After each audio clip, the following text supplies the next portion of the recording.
What's going on, guys? This is Hades at Hades Gaming, back today with another video, and happy 2020. This is the second in a series called Weapon Breakdowns that I'm going to be publishing to the channel, in which we talk about the various weapons of Modern Warfare. Some of them are extremely underused, and this one I don't really see a lot, so we're going to be talking about this one today. I am using the MP7 in this gameplay, and I particularly want to talk about all the stats that have anything to do really with the weapon, what I use typically, and what I think of the weapon in general. The weapon has an extremely, and I mean extremely, low damage rate. It has a low range and a mid-tier accuracy stat. It has a high fire rate, mobility, and control rate. It has the highest fire rate within the submachine gun class. It is a definite close range weapon, but you can use it at extended ranges based on the barrel that you decide to put on it. Typically, I'll use a operator reflex sight. I will use pretty much any red dot sight. I don't really like to put on like long range scopes on this weapon because it's ineffective at that range, and obviously it will make the weapon kick more. I will throw on sometimes a compensator, which will reduce the recoil, at least in my opinion. I do not usually change the barrel all that much. Depending on the challenges, I will definitely use the FSS strike for this particular weapon. The laser that I typically use is the 5 milliwatt laser, and you know, the optics, as I said before, I will not use a long range scope for this particular weapon because I don't really think it's that effective, and I don't really think that it's necessary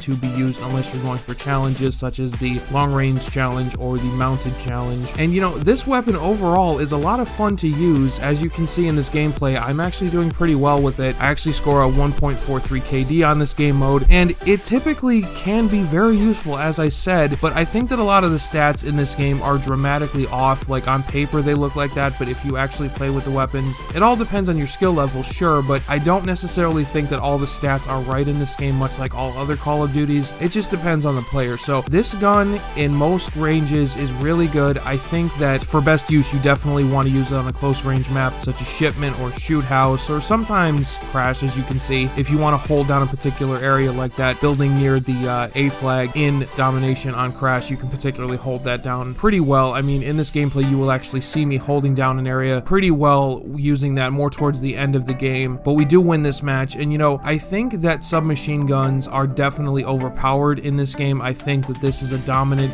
role within Modern Warfare. I don't think too many guns can really outmatch it besides the assault rifles. Even the shotguns with their overpowered nature cannot really put a candle to this weapon. I would definitely recommend using it on pretty much any map except for in Ground War, because Ground War, most submachine guns are not going to be effective. That's a big tip in this video. Do not use submachine guns on Ground War unless you're holding down a flag area. Just don't do it. It's not a lot of fun, and you will get killed quite often. Typically, what I will do with any submachine gun class is I will pair a proximity mine or a claymore, because you're really only holding down one particular area, and with all the various camping spots and doors, you're gonna want to just basically hunker down and just stay in that area, because you will not be effective if you go out into the long range. People will take you out very, very quickly. Obviously, it is a submachine gun, so it does have short range, but it can be effective at long range as well. So this is Hades Gaming signing off. Let me know what you think of this video, and if you haven't already, please subscribe to the channel. Take it easy, guys.